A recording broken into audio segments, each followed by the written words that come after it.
Hi, welcome back. What if I told you a $399 TV just straight up embarrassed a $2,499 OLED, not in specs, not in a lab, but in a real blind test with actual viewers watching real content.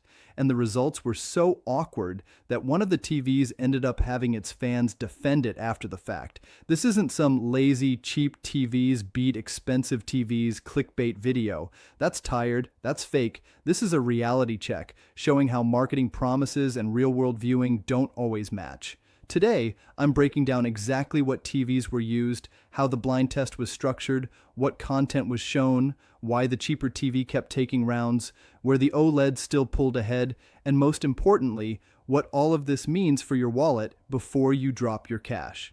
Before we jump in, smash that like button, subscribe to NextGen Picks, and drop a comment with the TV you're rocking right now. By the end of this video, you might look at these numbers very differently.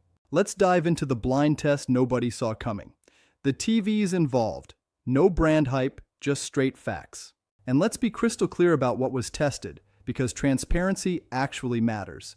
TV number 1, the $24.99 OLED Premium Class. This was a 2025-2026 flagship OLED.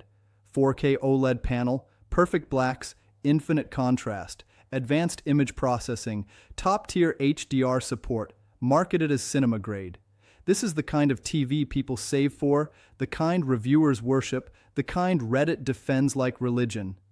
TV number 2, the $39.99 LED budget class. This was a basic LED TV, edge-lit or basic direct-lit panel. No mini-LED, no OLED, no flagship processing, no premium branding, just a budget TV bought like any normal person would. No tricks, no calibration magic, no cheating, just a cheap TV placed against a premium OLED. How the blind test was set up, this part matters. This is where most comparison videos lie. So, here's what we did correctly. 1. Same room, same lighting, normal living room lighting, curtains partially open, no pitch black home theater nonsense. Because guess what? Most people don't watch TVs in caves. 2. Same content, same source. Netflix, YouTube, sports clips, movie scenes, news, regular cable-style content, not demo loops, not OLED showroom reels. 3. No brand names shown. Viewers didn't know which TV was expensive, which one was cheap, which one was OLED. They were labeled Screen A, Screen B. 4. Mixed audience. Casual viewers, non-tech people, family members, friends, and even one self-claimed OLED fanboy. And this is where things started to go wrong for the OLED. Round 1, daytime TV and news. OLED's first problem. The first content was boring on purpose. News, talk shows, daytime TV, YouTube commentary, and immediately people leaned toward the $390 TV. Why? Reason number 1, brightness perception. In a bright room, the cheap LED looked brighter, whites looked punchier, faces looked clearer. OLED fans forget this. Brightness perception matters more than contrast in daylight. Reason number 2, black levels didn't matter during daytime content. No deep blacks, no star fields, no dark scenes. So OLED's biggest advantage completely wasted. People said things like, "This one looks clearer, that one looks a little dim. I'd watch this during the day." And they were pointing to the $399 TV. Round 1, OLED lost. Round 2, sports, the real shocker. Next up, sports. Football, cricket, fast motion, bright fields. This was expected to be close, it wasn't. What viewers noticed? The cheap TV looked sharper. Motion looked smoother to most people. Colors popped harder. Why? Motion processing reality OLED has incredible response time, but some people find it too clean. It can look unnatural to casual viewers. The budget TV had motion smoothing enabled, looked more familiar, looked more TV-like. Most viewers picked Screen B again. Screen B was the $390 TV. At this point, OLED fans started sweating. Round 3, YouTube and social content. OLED bleeds points. This is where OLED gets exposed the most and nobody talks about it. YouTube is overcompressed, inconsistent quality, bright thumbnails, variable bit rates. On the OLED, compression artifacts were visible. Low-quality videos looked worse. Banding showed up more on the cheap LED. Softer processing hid flaws. Compression looked smoother. Colors looked forgiving. People said, "This one is easier to watch. That one shows too many flaws. I don't like how harsh that looks." OLED lost again, the moment people realized something was off. After 3 rounds, one person asked, "Wait, is the cheaper one actually better?" That's when the test became uncomfortable because price expectations were shattered. People assumed expensive equals always better. Cheap equals obvious downgrade, but real-world viewing doesn't care about MSRP. Round 4, movies. OLED finally fights back. Now we moved into OLED territory. Dark scenes, cinematic lighting, HDR movies, night scenes, and finally OLED woke up. What changed? Blacks became inky, no blooming. Shadow detail exploded. Depth returned. People said, "Okay, now I see it. This one looks more cinematic. This feels premium."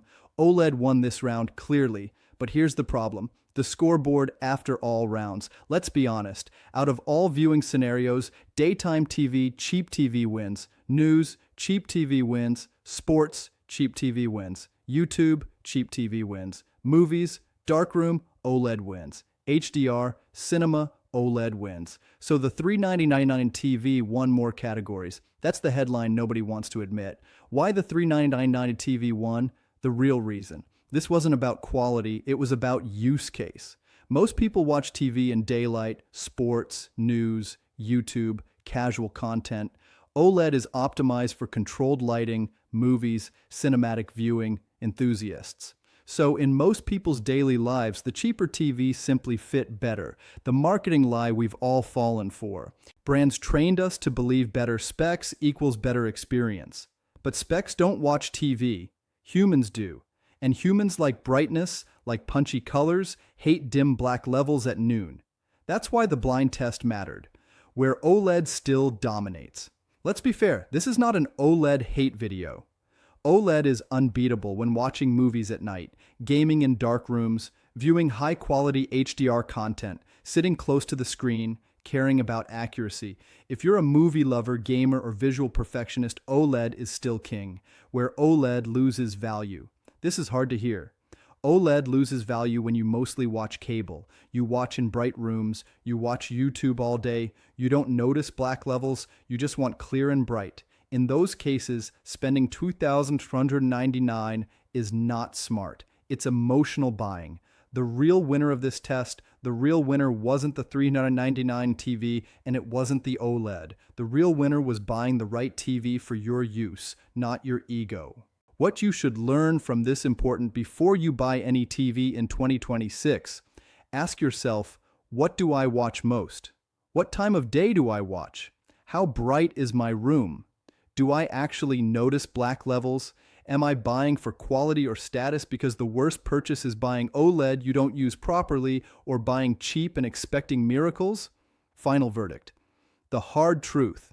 A $390 TV did not magically become better than a $2,500 OLED. But in real life, for real people in real homes, it looked better more often. And that should scare the TV industry. If this video saved you money or made you rethink your upgrade, hit like, subscribe the NextGen Picks, and comment which TV you were planning to buy before watching this, because smart buyers don't chase price tags, they chase fit. See you in the next one.